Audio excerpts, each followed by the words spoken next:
Salam sejahtera Malaysia, denyut nadi suara rakyat bergema di channel ini. Terima kasih kerana terus bersama dalam channel ini untuk mendapatkan berita terbaru setiap hari. Sila tekan butang subscribe, like dan share. Malaysia kita punya, cintai Malaysiaku, kita jaga kita. Kita akan mulakan berita terbaru daripada channel ini. Tekan butang subscribe, like dan share. Salam sejahtera Malaysia. Nampaknya Sanusi makin banyak kes dia di mahkamah ni. Makin banyak kes mahkamah Sanusi. Memang hebat lah, Sanusi ni memang hebat. Kalau dalam bab ini memang dia hebat betul. Banyak dia punya kes mahkamah. Dan kebanyakan kes mahkamah dia ini melibatkan apa? Melibatkan mulut dia yang celupar itu. Terbaru untuk kes hasutan perbicaraan Sanusi. Yang ini adalah dia telah dituduh membuat hasutan tentang apa? Mari kita tengok dulu.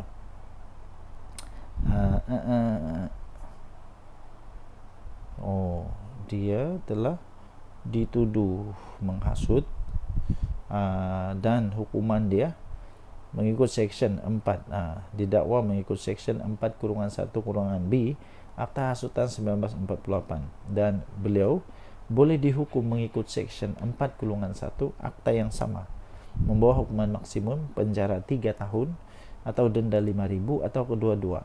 Jadi mungkin 5,000 ni sikit je lah, tak ada pun celah-celah gigi je ni kalau 5,000, tapi yang penjara tu kalau dia kena penjara, semua dia punya hak keistimewaan boleh ditarik balik. Okey, jadi apa yang cerita tentang kes hasutan ini? Perbicaraan Sanusi ditangguhkan. Perbicaraan kes Menteri Besar Kedah Datuk Seri Mohamad Sanusi Mat Noor atas dua pertuduhan menghasut yang sepatutnya bermula pada 22 Julai yang lalu telah ditangguhkan ke September depan. Pertuduhan terhadap pemimpin PAS yang kontroversi itu berhubung isu pelantikan Menteri Besar Selangor dan penubuhan kerajaan perpaduan dalam satu ceramah politik. Ini memang teruklah Sanusi kena kali ini. Siapa yang buat laporan polis? Majlis Dewan Diraja Selangor. Bukan calang-calang. Hakim Datuk Aslam Zainuddin menetapkan tarikh itu selepas pihak pembelaan Sanusi menghantar representasi terbaru kepada Jabatan Peguam Negara pada minggu lalu. Peguamnya iaitu Awang Armada Jaya Awang Mahmud berkata pihak pembelaan percaya AGC memerlukan masa untuk mempertimbang representasi itu serta meneliti perkembangan baru dalam kes berkenaan. Jika mahkamah bersetuju, saya mencadangkan penangguhan selama 2 bulan untuk pihak-pihak mendapatkan maklumat penuh dan mempertimbang representasi ini, kata kenyataan itu. Tambahnya lagi, saya mohon ditetapkan tarikh untuk pengurusan kes dalam masa 2 bulan, katanya lapor BH. AGC pada Mei yang lalu mengesahkan telah menolak representasi yang dikemukakan oleh Sanusi bagi membatalkan 2 tuduhan menghasut yang dihadapinya oleh ahli Dewan Undangan Negeri Jeneri itu. Pada 18 Julai 2023, Sanusi yang juga pengerusi Perikatan Nasional PN Kedah mengaku tidak bersalah di Mahkamah Session Selayang atas 2 pertuduhan berkenaan. Kes itu kemudian dipindahkan ke Mahkamah Tinggi Shah Alam 1 Februari yang lalu untuk dibicarakan. Ketua Pengarah Pilihan Raya PAS itu juga mengemukakan representasi kepada AGC untuk membatalkan 2 pertuduhan dihadapinya, tetapi representasi itu ditolak. Mahkamah sebelum ini telah menetapkan 23, 29 dan 30 hari bulan serta 5, 6, 9, 12. Salam sejahtera Malaysia, denyut nadi suara rakyat bergema di channel ini. Belum pun bermulanya kempen untuk PRK negeri, adun negeri, sudah ada keyakinan besar daripada kerajaan perpaduan bahawa tempat ini bakal dirampas oleh kerajaan perpaduan. Adakah mereka boleh mengalahkan PAS bersatu Perikatan Nasional di Dunegiri? Tinggalkan komen anda. Okey. So, siapa yang sangat sangat-sangat yakin bahawa PAS akan kalah atau Bersatu akan kalah di sana tidak lain tidak bukan bekas orang besar PAS sendiri, bekas orang besar PAS sendiri, yang memang sudah tahu selok belok PAS macam mana, yang sudah tahu permainan politik PAS macam mana. Akhirnya dia kata yakin kerusi DUN Negeri milik Perpaduan. Ini dari harapandaily.com juga bertarik 22 Julai. Amanah yakin kerusi DUN Negeri milik Perpaduan. Presiden amanah Datuk Seri Muhammad Sabu optimis kerusi Dewan Undangan Negeri DUN Negeri mampu ditawan oleh Kerajaan Perpaduan. Saya tidak kisahlah siapa yang menang sebenarnya, tapi saya suka kalau Kerajaan Perpaduan menang. Kenapa? Supaya nanti ada cukup pembangkang, bertambah pembangkang di Dewan Undangan Negeri di mana tempat negeri ini, di Kelantan kalau tidak silap. Kenapa? Supaya adalah semakin bagus, semakin padulah semak dan imbang untuk Kerajaan Kelantan. Tiada yang bangkang, tiada yang sokong, nanti semua sokong saja. Jadi katanya Pakatan Harapan melancarkan jentera seawal mungkin bertujuan untuk membolehkan gerak kerja disusun dengan kemas dan mantap.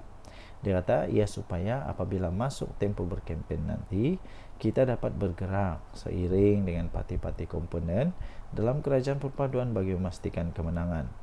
Jentera pilihan raya PH Kelantan telah pun dilancarkan dan saya yakin dengan gerak kerja Barisan Nasional kerusi negeri ini mampu dimenangi semula, dia kata. Saya ucapkan syabas dan tahniah kepada seluruh jentera pilihan raya PH Kelantan atas kesiapsiagaan ini, katanya. Suruhanjaya Pilihan Raya SPR telah menetapkan hari penamaan calon dan pengundian awal PRK Negeri masing-masing pada 3 Ogos dan 13 Ogos. Jadi manakala 17 Ogos sebagai hari mengundi, kerusi DUN Negeri menjadi kosong selepas Speaker Dewan Undangan Negeri Kelantan Datuk Muhammad Amar Nik Abdullah telah mengumumkan kekosongan selepas adun, iaitu Muhammad Azizi Abu Naim digugurkan keahliannya oleh Bersatu pada 13 Jun yang lalu. Pada 18 Julai lalu, BN Kelantan mengumumkan Ketua Pemuda UMNO Negeri, iaitu Muhammad Azmawi Fikri Abdul Ghani sebagai calon PRK DUN Negeri. Kali ini Ketua Pemuda UMNO Negeri, UMNO lawan Bersatu kali ini. Tapi Bersatu entah aku pun tak tahu, tak faham juga kenapa Bersatu tak berani pakai lambang sendiri, kenapa Bersatu tak berani pakai lambang Perikatan Nasional, tapi pun mau pinjam juga lambang PAS. Takut kalah. Takkanlah takut kalah, kan Bersatu kuat. Buktikanlah tanpa terlalu terlalu berharap sangat dengan PAS pun boleh menang. Ini terpaksa pula pakai terpaksa pula pakai logo daripada PAS. Entah kenapa. Mungkin anda tahu, tinggalkan komen. Denyut Nadi Suara Rakyat bergema di channel ini. Jangan lupa tekan butang subscribe, like dan share. Bye bye. Salam sejahtera Malaysia. Denyut Nadi Suara Rakyat bergema di channel ini. Ada juga kebenarannya bila kawan saya kata PAS ni pelik sikit. Kalau dia buat tidak salah. Kalau dia buat tidak salah, malah nanti dia akan keluarkan banyak dalil lah, banyak macam lah. Dia akan keluarkan dalilnya, dia akan buat macam-macam lah, ya, macam-macam. Tapi kalau orang lain buat, semuanya salah. Semua salah, tak ada yang betul kalau orang lain buat. Tapi kalau dia buat, mesti ada dalilnya. Anda setuju kah dengan kawan saya punya kata itu? Kadang-kadang ada benarnya. Termasuk satu ni lah. Waktu DAP bersama dengan PAS, okey je. Nama itu waktu itu kalau saya tidak silap nama dia Pakatan Rakyat. Waktu itu Pakatan Rakyat kalau saya tidak silap. Pernah juga di dalam pentas ceramah duduk sebelah Lim Kit Siang, adalah Tok Guru Hadi Awang. Kalau tidak silap dialah kot. Kalau saya tidak silap lah. Kalau saya silap bagi tahu Tapi tiada pula orang bising. Malah walaupun semua waktu itu semua okey je. Okey je. Tapi ni ada satu ni. Tiba-tiba saja bila UMNO bersama dengan PAS, seolah-olah Malaysia ni bakal kiamat, seolah-olah Malaysia ni bakal hancur lah, musnah lah, macam-macam lah. Tiada pula PAS DAP bising, tapi UMDAP semua bising. Ini ketua UMNO Labuan kasih tempelak dengan kau punya PAS. Jadi walaupun sekalian, apa pula kata anda? Kenapa dulu PAS bersama DAP okey je? Okey je. Tapi sekarang UMNO dan DAP tak boleh bersama. Ketua UMNO Labuan, Muhammad Rafi Ali Hassan, telah muncul, tampil menempelak golongan yang bising sangat dengan kerajaan UMNO DAP atau UMDAP dalam kerajaan paduan. Katanya keputusan menjalinkan kerjasama itu bukannya disebabkan anak murid mau mengikut cakap guru. Sebaliknya ia untuk menyelamatkan parti. Katanya keputusan kita bersama dengan kerajaan perpaduan bukan pada waktu zaman kami bersetuju kerana menghormati titah daripada di-Pertuan Agong dan untuk menyelamatkan negara yang tiada kerajaan. Kemudian dia kata, kita bergabung dengan DAP ini selepas pilihan raya umum, bukan sebelum pilihan raya. Betul atau tidak? Betul lah. Mana ada UMNO jadi geng kepada Pakatan Harapan, terutamanya DAP dalam pilihan raya? Tidak. Tapi hanya sanggup bekerjasama dengan DAP selepas Agong mengeluarkan titah. Jadi menghormati titah Agong dan untuk menyelamatkan kerajaan Malaysia supaya ada kerajaan memimpin. Jadi UMNO bersamalah dengan DAP. Dulu PAS bersama dengan DAP, kenapa? Apa alasannya pula? Tapi waktu PAS dan DAP bersama dengan DAP, adakah orang bising? Adakah pemuda UMNO bising? Soal beliau dalam satu video di TikTok UMNO Labuan. Muhammad Rafi turut mengimbas kembali tentang PAS dan DAP yang pernah duduk serumah. Duduk serumah satu ketika dulu. Itu bila? Tahun 2004. Mungkin sudah lupa, mungkin Tok Guru Hadi Awang sudah lupa, kesian dia. Mungkin juga Walaun pun sudah lupa, mungkin juga Walang Tit pun sudah lupa, mungkin juga orang-orang PAS ni cepat lupa. 2004 sudah lama. Tahun 2004, 2008 PAS duduk satu rumah dengan DAP. Tidur satu bantal, susun strategi mau kalahkan UMNO Barisan Nasional. Ada orang bising. Ada keluar perkataan PAS DAP? Tak ada. 2018 bersedap waktu bersatu dengan PAS, ada orang bising. UMDAP semua orang bising. Yang paling bising kita pula adalah UMNO yang paling bising daripada yang di luar. Yang paling bising kita pula dalam UMNO yang paling bising daripada orang di luar. Tempelak beliau lagi. Jadi tuan-tuan dan puan-puan yang dihormati sekalian, itulah yang terjadi. Sila tinggalkan komen untuk mendapatkan berita atau cerita lengkap tentang ini. Anda boleh masuk di dalam harapandaily.com. 22 Julai tajuk dia, tiada pula PAS DAP, tapi UMDAP semua orang bising. Tempelak ketua UMNO Labuan. Kita jumpa lagi. Bye bye. Salam sejahtera Malaysia. Denyut nadi suara rakyat bergema di channel ini. Sebelum kita teruskan, saya nak minta tolong untuk anda tinggalkan komen. Adakah anda suka kerajaan yang ada sekarang ini? Tinggalkan komen juga apa pendapat anda dengan pembangkang yang ada sekarang ini. Adakah pembangkang ini betul-betul jujur? Adakah pembangkang ini betul-betul ikhlas hatinya? Adakah mereka betul-betul orang kata suci, murni, mulus, tak ada dosa dan sebagainya? Anda boleh tinggalkan komen anda, tapi janganlah mengutuk-ngutuk ya, jangan memfitnah, jangan mengutuk, jangan juga keluarkan kata-kata yang tak baik. Anda boleh komen. Okey, so terbaru ada satu pendedahan yang cukup dahsyat Ini cukup dahsyat. Saya pikir pemimpin PN ini akan bingung, pening kepala jugalah. Soalnya ya biasalah, siapa yang nak masuk politik, mau tidak mau kamu akan jadi sasaran, akan jadi sasaran kepada paparazi. Dulu paparazinya hanya wartawan tahu.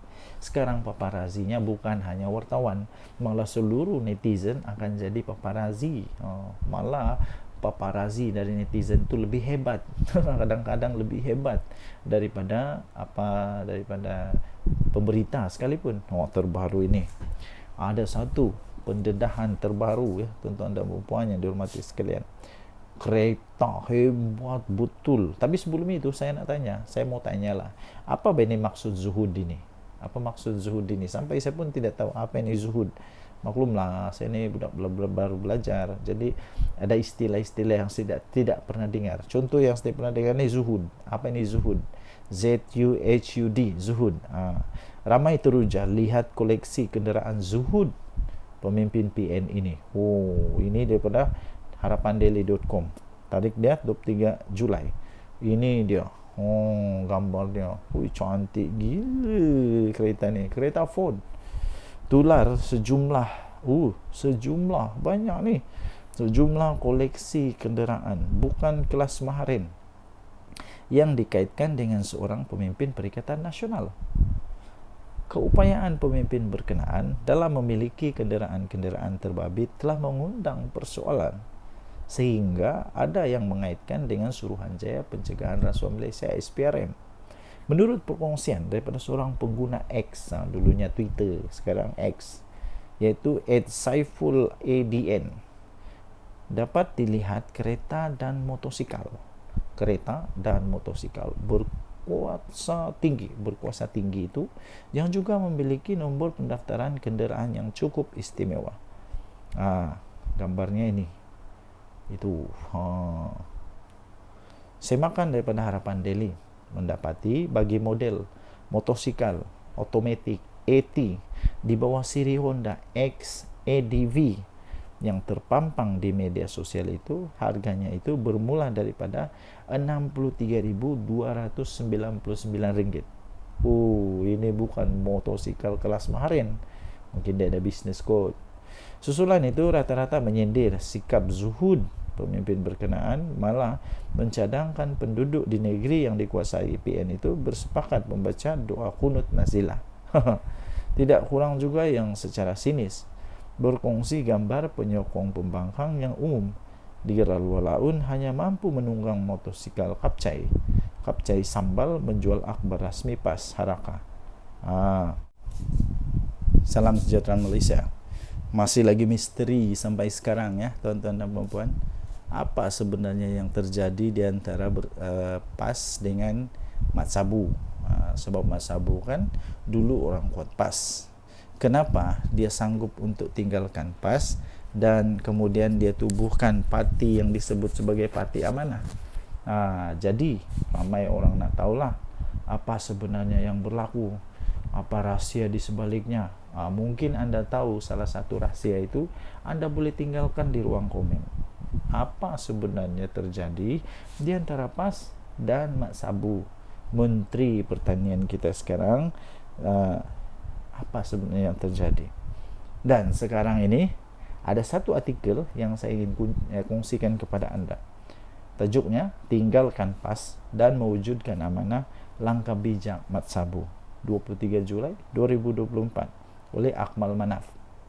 Seorang TikTokers yang dikenali sebagai Abang Botak menyifatkan tindakan Presiden Amanah Datuk Seri Muhammad Sabu meninggalkan PAS pada satu ketika dahulu sebagai keputusan yang tepat lagi bijaksana. Ini kerana katanya pencapaian demi pencapaian yang telah ditunjukkan oleh Muhammad, atau lebih dikenali sebagai Abang Mat, dalam mengemudi kementeriannya, yaitu Kementerian Pertanian dan Keterjaminan Makanan KPKM. Kata TikTok itu memang berbaloi guys. Satu keputusan besar yang diambil oleh Abang Mat satu ketika dulu untuk meninggalkan Parti PAS dan mewujudkan Parti Amanah adalah keputusan yang amat bijak dan tepat sekali. Adakah Anda setuju dengan kalimat itu? Jika Anda setuju, Anda tinggalkan komen. Bagus juga lah.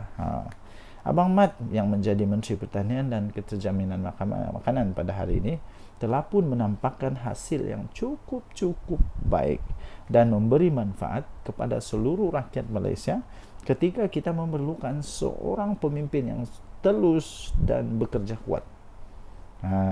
Jadi harap-harap lepas ni Mat Sabu dapatlah ISO 14001 Bukan setakat orang Semenanjung saja. Mendapat manfaat daripada inisiatif KPKM ini. Malahan rakyat Sabah turut mendapat limpahan dan merasa manfaat tersebut. Puji lelaki itu kepada Muhammad.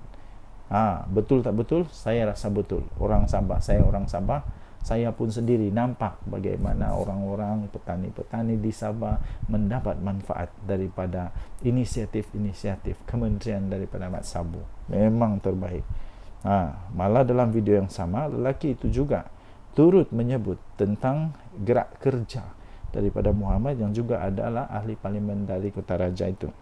Katanya hari ini YB Mat Sabu menyatakan begitu optimis untuk mendapatkan dana tambahan bagi menambah baik sistem pengairan di jelapang padi di mana? Di Kota Belud, di Sabah tau. Di mana akan mencapai sasaran 10 tan pengeluaran padi, yang mana berlaku sekarang peningkatan 2 hingga 4 tan per hektar per musim. Dengan dana tambahan itu dapatlah diperluaskan lagi program SBB Smart Sawah. Ini yang telah terbukti hasilnya yang begitu memberansangkan. Ini kita pujilah Abang Mat kerana berani meninggalkan parti PAS suatu ketika dulu dan hari ini dapat menabur bakti dan memberi manfaat kepada semua rakyat Malaysia. Steady Abang Mat, salut, kata lelaki itu sebelum mengakhiri videonya. Saya setuju. Antara banyak-banyak yang saya setuju, ini saya setuju. Kerana apa? Di Sabah sendiri kita boleh nampak ni semua orang di Sabah, terutama di tempat saya, sedang sibuk dengan mengurus padi, mengurus insentif, mengurus macam-macam urusan. Kenapa? Adalah adanya bantuan-bantuan yang sangat baik daripada kerajaan. Kerajaan yang dulu pernah buat, ada yang dia pernah buat, ada yang dia tak pernah buat. Ada yang buat semacam melepas batuk di tangga, cakap saja, janji saja, tapi pelaksanaan tidak. Sekarang sudah nampak pelaksanaan. Denyut nadi suara rakyat bergema di channel ini. Jangan lupa tekan butang subscribe, like dan share. Malaysia kita punya, cintai Malaysiaku, kita jaga kita. Bye-bye. Salam sejahtera Malaysia. Denyut nadi suara rakyat bergema di channel ini.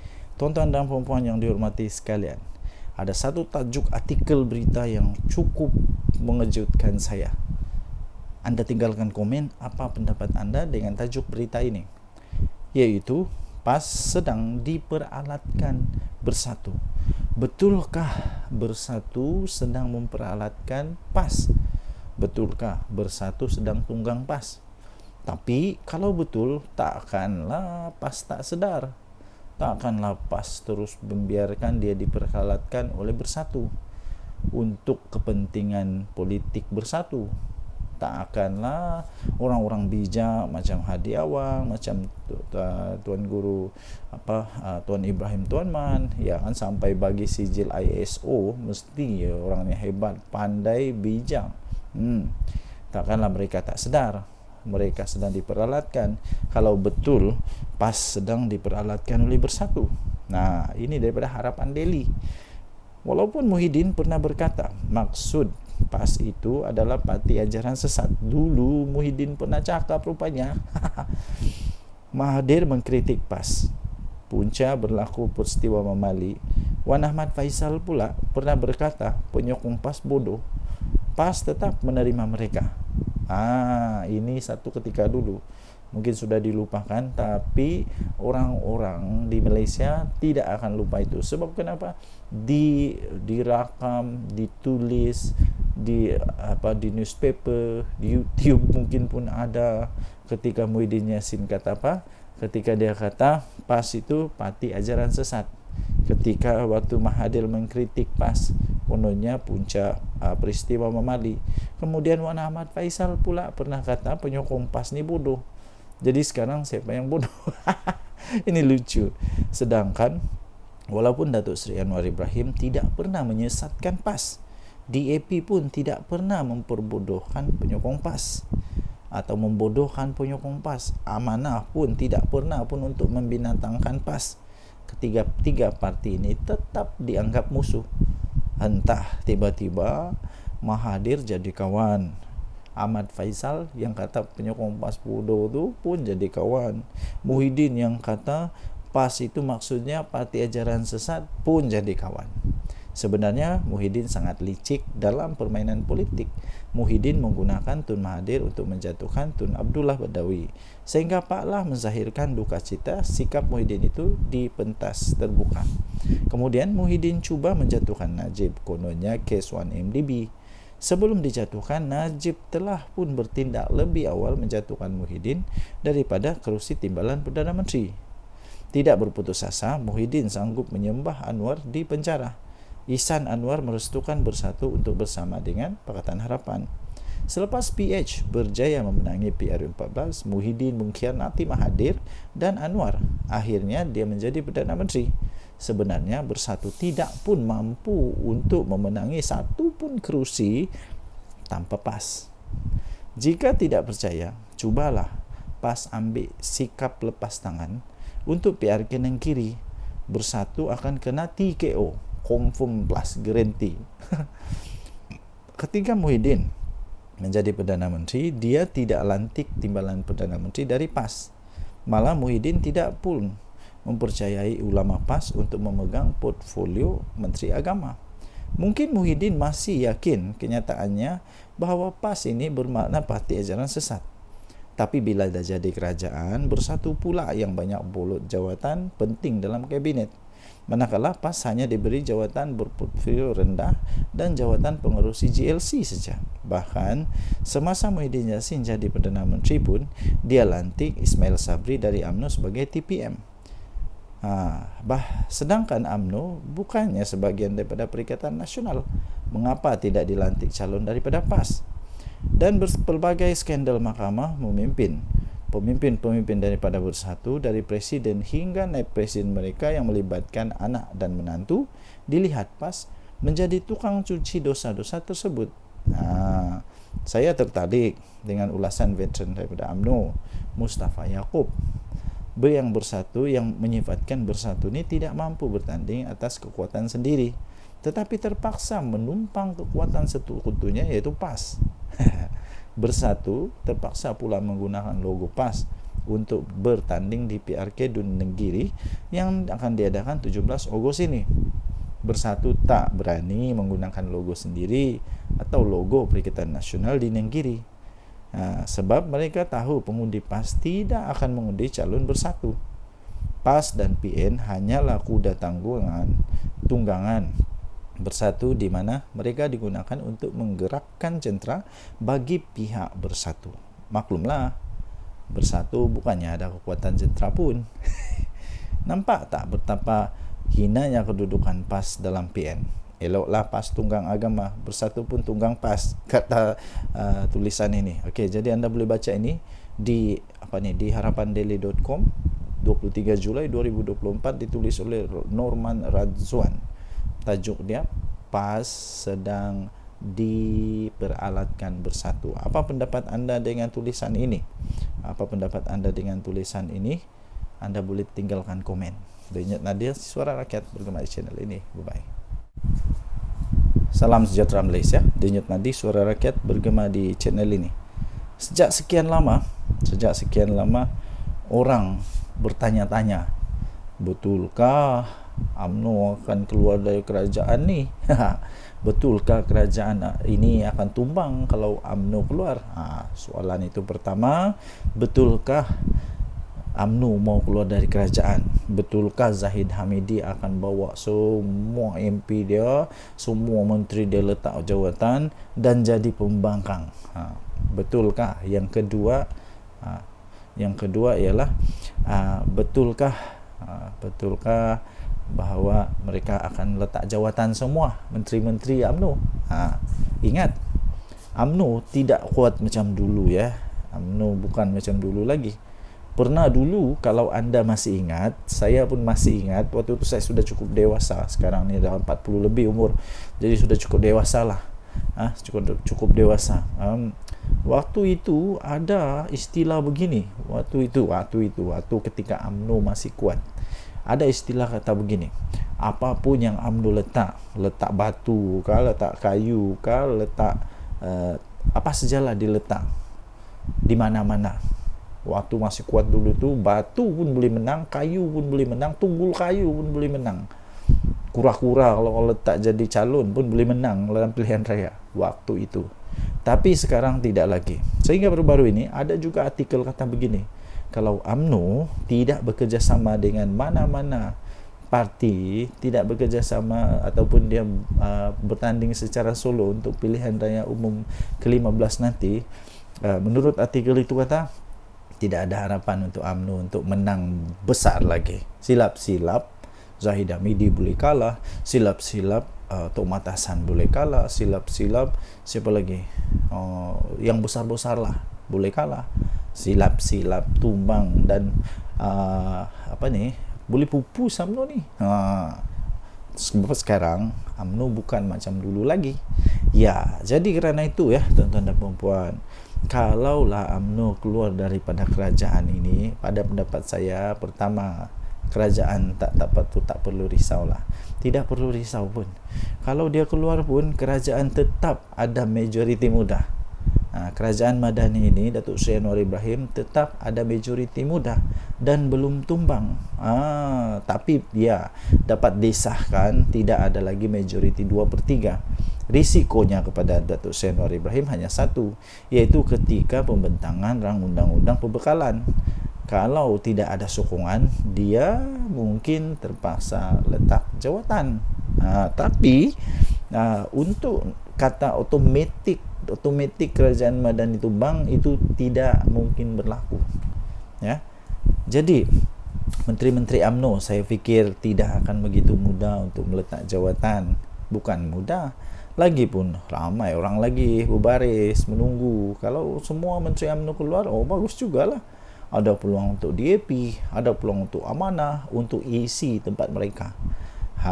Ini pun sebenarnya boleh dikatakanlah, boleh dikatakan hasil daripada persefahaman yang baik dalam kerajaan perpaduan. Walaupun UMNO taklah besar mana kemenangan dia, tidak macam dulu, maksud saya tidak macam dulu kemenangan itu, tapi mereka tetap dihargai oleh kerajaan yang ada sekarang, sampai mereka tetap diberikan banyak jawatan dalam kerajaan. Timbalan Perdana Menteri dari mana?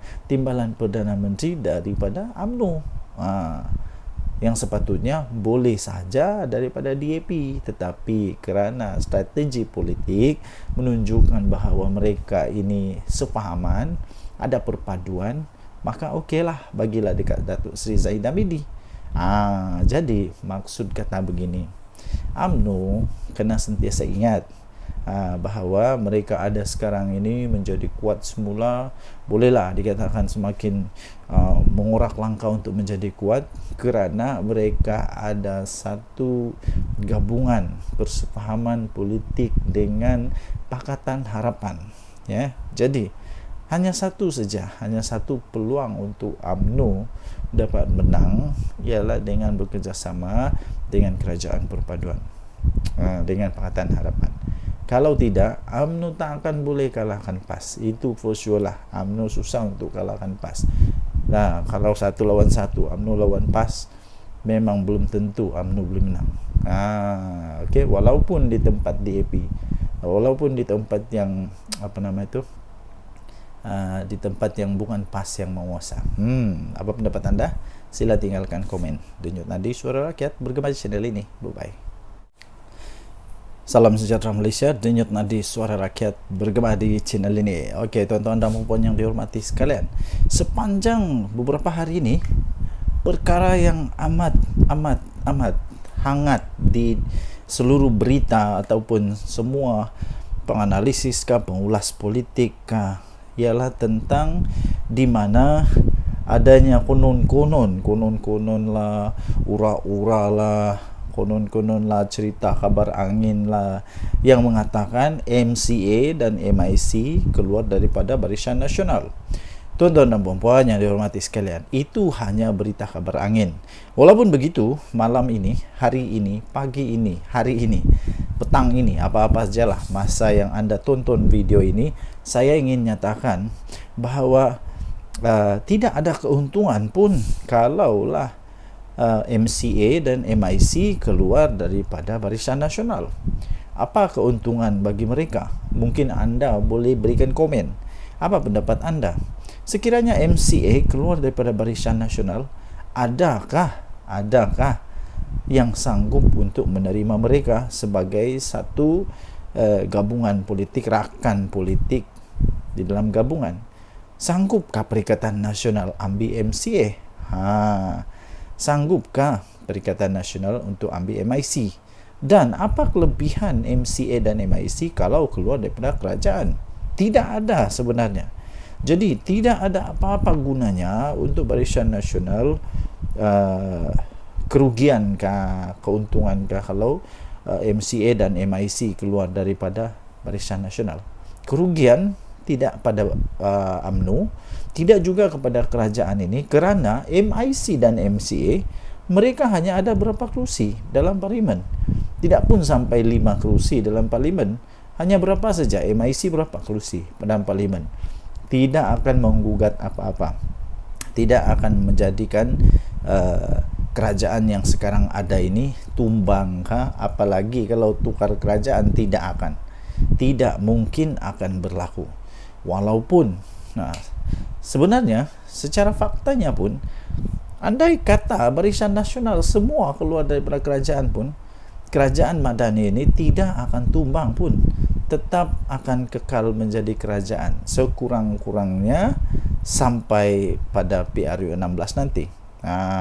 Tuan-tuan dan puan yang dihormati sekalian, jika begitu, apa sebenarnya sebab untuk Barisan Nasional kehilangan MCA dan MIC? Tidak ada apa-apa sebab pun. Lainlah kalau kita cakap tentang UMNO, mungkin mereka kecewa tentang Najib Razak, mungkin mereka kecewa tentang banyak perkara-perkara yang mungkin saja. Tapi untuk MIC dan MCA tidak ada apa-apa isu pun yang mereka boleh timbulkan. Mereka malah perlu bersyukur, berterima kasih kepada kerajaan ini, kerana walaupun jumlah mereka yang sedikit macam tu pun, tapi tetap dianggap amat penting oleh kerajaan Madani ini. Jadi tuan-tuan dan puan yang dihormati sekalian, pada pendapat saya, ini pendapat saja ya. Semua orang ada pendapat masing-masing. Anda boleh bantah, Anda boleh bangkang pendapat yang saya utarakan ini, terpulang kepada anda. Sekiranya MIC dan MCA nak keluar, kalau pendapat saya, UMNO tak payah nak tergeh-geh pun, untuk pujuk MCA atau MIC ni. Biar pergi kat mereka lah. Mereka nak pergi bergabung dengan PAS kah, nak bergabung dengan Bersatu kah, terpulanglah. Mau buat pergabungan baru. Kalau sekarang ini ada Perikatan Nasional, mungkin selepas ini ada Perikatan Paling Nasional. Tak kisahlah. Yang penting pada pendapat saya, kalau mereka nak keluar, biar pergi kat mereka. Mungkin mereka suka untuk jadi pembangkang, dipersilakan. Tapi setakat ini semua itu hanya kabar angin. Dan kalau mereka keluar pun, tiada apa-apa pun kerosakan kepada kerajaan ini. Jadi apa pendapat anda? Sila tinggalkan komen anda. Sekiranya MCA dan MIC mau keluar, apa pendapat anda? Betulkah mereka mau keluar? Mungkin anda ada sumber yang lain yang mengatakan mereka mau keluar. Tapi pada pendapat saya, tidak akanlah mereka keluar untuk setakat ini, kerana tidak ada apa-apa keuntungan pun.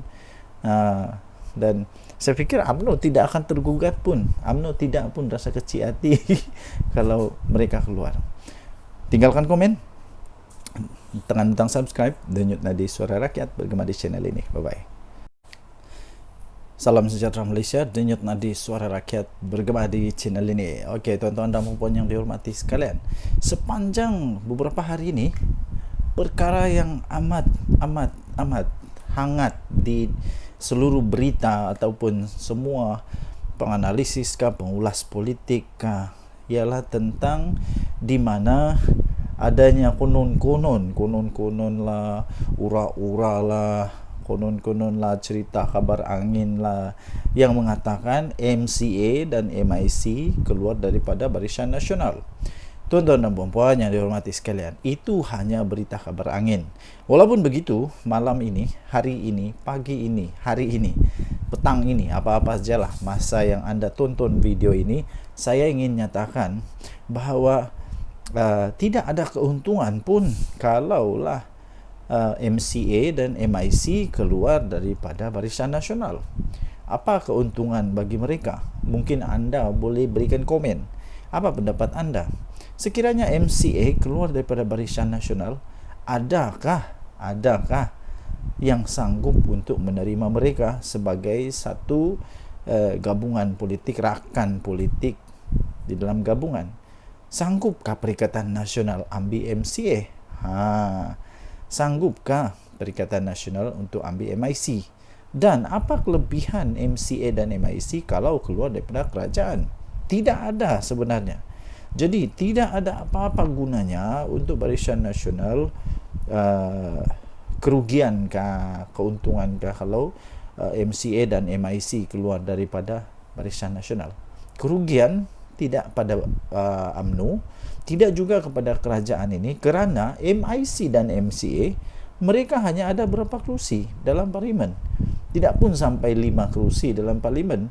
Hanya berapa saja, MIC berapa kerusi dalam parlimen. Tidak akan menggugat apa-apa, tidak akan menjadikan kerajaan yang sekarang ada ini tumbang kah? Apalagi kalau tukar kerajaan, tidak mungkin akan berlaku. Walaupun sebenarnya secara faktanya pun, andai kata Barisan Nasional semua keluar daripada kerajaan pun, kerajaan Madani ini tidak akan tumbang pun, tetap akan kekal menjadi kerajaan sekurang-kurangnya sampai pada PRU 16 nanti. Tuan-tuan dan puan yang dihormati sekalian, jika begitu, apa sebenarnya sebab untuk Barisan Nasional kehilangan MCA dan MIC? Tidak ada apa-apa sebab pun. Lainlah kalau kita cakap tentang UMNO, mungkin mereka kecewa tentang Najib Razak, mungkin mereka kecewa tentang banyak perkara-perkara yang mungkin saja. Tapi untuk MIC dan MCA tidak ada apa-apa isu pun yang mereka boleh timbulkan. Mereka malah perlu bersyukur, berterima kasih kepada kerajaan ini, kerana walaupun jumlah mereka yang sedikit macam tu pun, tapi tetap dianggap amat penting oleh kerajaan Madani ini. Jadi tuan-tuan dan puan yang dihormati sekalian, pada pendapat saya, ini pendapat saja ya. Semua orang ada pendapat masing-masing. Anda boleh bantah, Anda boleh bangkang pendapat yang saya utarakan ini, terpulang kepada anda. Sekiranya MIC dan MCA nak keluar, kada pendapat saya, UMNO tak payah nak tergeh-geh pun,